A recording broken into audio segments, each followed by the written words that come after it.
ब्रह्मांडी शक्तियाँ में आपका स्वागत है। जरा हट के जिंदगी जानिए। नेपाल की जीवित कन्या की पूजा का सच पीरियड आने के बाद छीन लेते हैं देवी की उपाधि। नवरात्र शुरू हो चुके हैं। 9 दिन तक देवी के सभी स्वरूपों की पूजा की जाती है। नवरात्र के आखिरी दिन देवी के स्वरूपों को पूजने के लिए और 9 दिन की तप का फल पाने के लिए कन्या पूजन किया जाता है।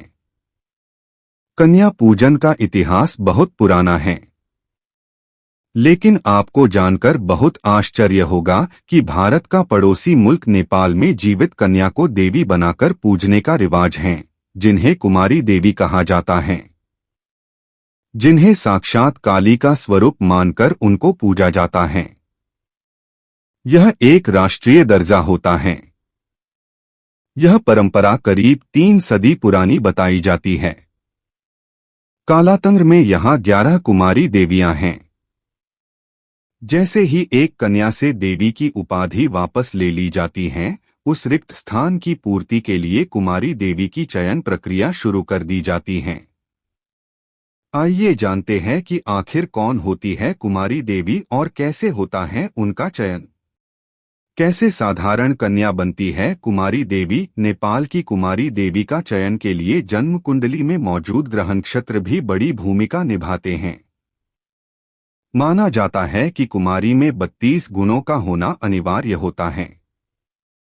कुंडली के अलावा उनके भीतर कुछ ऐसे लक्षण देखे जाते हैं जो उनके कुमारी देवी बनने में मदद करते हैं, जैसे उनके समक्ष भैंस के कटे सिर को रखा जाता है। इसके अलावा राक्षस का मुखौटा पहने पुरुष वहां नृत्य करते हैं। अगर जो भी बच्ची बिना किसी डर के इन परिस्थितियों को पार कर लेती हैं, उसे मां काली का अवतार मानकर कुमारी देवी बनाया जाता है।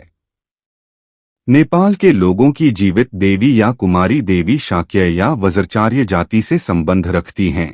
इन्हें नेपाल के नेवारी समुदाय द्वारा पहचाना जाता है। नेपाल में करीब 11 कुमारी देवियां होती हैं, जिनमें से रॉयल गॉडेस या कुमारी देवी को सबसे प्रमुख माना गया है। 3 साल के उम्र में ही बना दी जाती हैं। शाक्य और वज्राचार्य जाति की बच्चियों को 3 वर्ष का होते ही उनके परिवार से अलग कर दिया जाता है और उसके बाद 32 स्तरों पर उनकी परीक्षाएं होती हैं, जिसके बाद चयनित कन्या को कुमारी नाम दे दिया जाता है।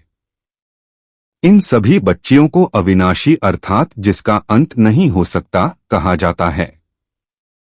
मासिक धर्म आने से पहले तक, मासिक धर्म आने से पहले तक ये कन्याएं ताउम्र के लिए रॉयल गॉडेस या कुमारी देवी बनकर नहीं रह सकती हैं। इसकी भी एक अवधि होती है जब तक ये यौवन की दहलीज में पांव न रख लें, अर्थात जब तक इन्हें मासिक धर्म शुरू नहीं हो जाता तब तक ये कुमारी देवी की पदवी पर रहती हैं और उसके बाद कोई अन्य बालिका कुमारी देवी बनाई जाती है। जब नेपाल में अप्रैल 2015 में भूकंप आया था, अत्यधिक तीव्रता से आए भूकंप ने नेपाल की जमीन को हिलाकर रख दिया। हजारों की संख्या में लोग इस प्राकृतिक आपदा की भेंट चढ़ गए। लेकिन एक स्थान ऐसा था जहां मौजूद लोगों पर आंच तक नहीं आई, और वह स्थान था जीवित देवी के नाम से प्रख्यात नेपाल की कुमारी देवी का मंदिर। ये है मान्यता। नेपाल के लोगों का मानना है कि ये जीवित देवियां आपदा के समय उनकी रक्षा करती हैं। इस मान्यता की शुरुआत 17वीं शताब्दी के आरंभ में ही हो गई थी। तब से लेकर अब तक नेपाल निवासी छोटी बच्चियों को देवी का रूप मानकर उन्हें मंदिरों में रखकर उनकी पूजा करते हैं। उन्हें समाज और अपने परिवारों से अलग रहना पड़ता है। अलग हो जाता है रहन सहन, अलग हो जाता है रहन सहन। कुमारी देवी बनने के बाद उन्हें कुमारी घर में रखा जाता है, जहां रहकर वे अपना ज्यादातर समय पढ़ाई और धार्मिक कार्यों में बिताती हैं। वह केवल त्योहार के समय ही घर से बाहर निकल सकती हैं, लेकिन उनके पांव जमीन पर नहीं पड़ने चाहिए। ऐसे चली जाती है पदवी।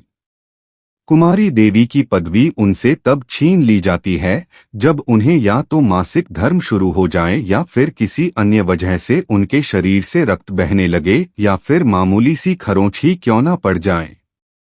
नहीं कर सकती शादी। कुमारी देवी की पदवी से हटने के बाद उन्हें आजीवन पेंशन तो मिलती है, लेकिन नेपाली मान्यताओं के अनुसार यह कहा जाता है कि जो भी पुरुष पूर्व कुमारी देवी से विवाह करता है उसकी मृत्यु कम उम्र में हो जाती है।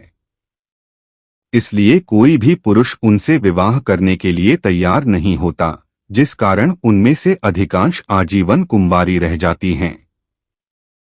अगर आपको यह जानकारी पसंद आई है तो लाइक, सब्सक्राइब, शेयर करें। धन्यवाद।